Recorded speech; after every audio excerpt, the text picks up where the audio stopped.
Alors, ça s'intitule « Les dirigeants de l'Union européenne veulent revoir les priorités de l'Europe ». Et je commence. Mesdames et messieurs, 2 jours après des élections européennes marquées par les scores importants des partis europhobes, les dirigeants européens ont décidé, mardi 27 mai, de revoir les priorités de l'UE pour répondre à cette vague.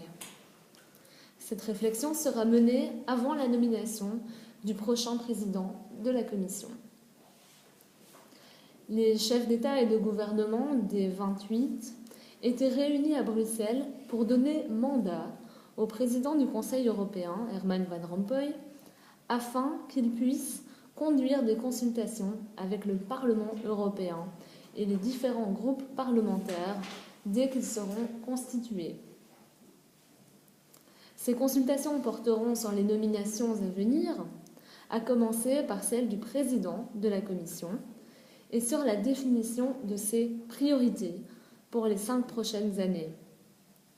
Elles doivent se terminer avant le prochain sommet, prévu à la fin de juin, afin que les 28 dirigeants de l'Union européenne puissent y proposer un nom à soumettre au Parlement.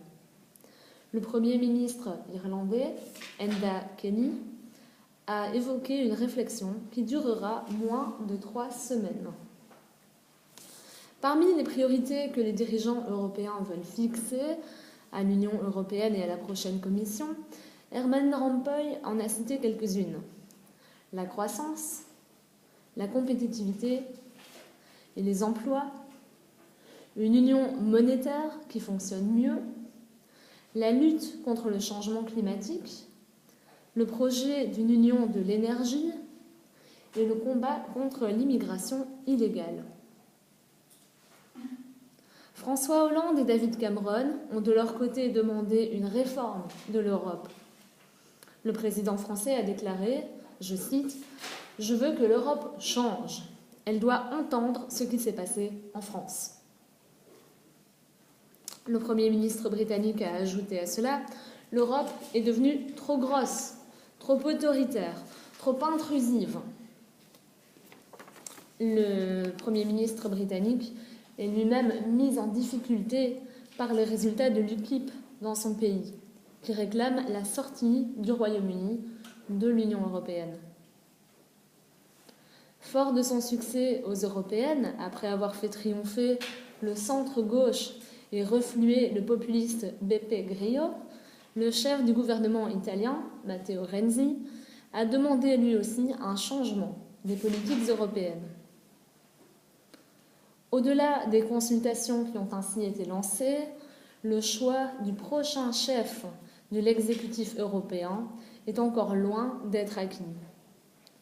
Le sommet de Bruxelles s'est achevé, laissant à Herman Van Rompuy le soin d'orchestrer la recherche d'un équilibre politique en vue de la nomination du président de la prochaine commission.